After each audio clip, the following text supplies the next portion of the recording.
Panalangin bago magmaneho ng sasakyan, page 31.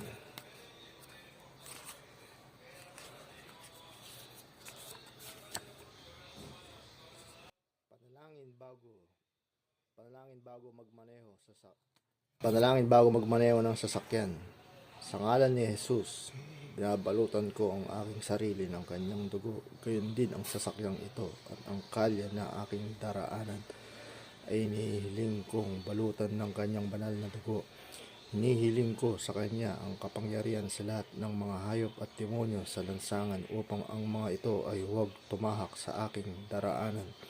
Hinihiling ko sa mga anghel ng Diyos na manguna sa akin sa daanan upang ako ay ipagsanggalang.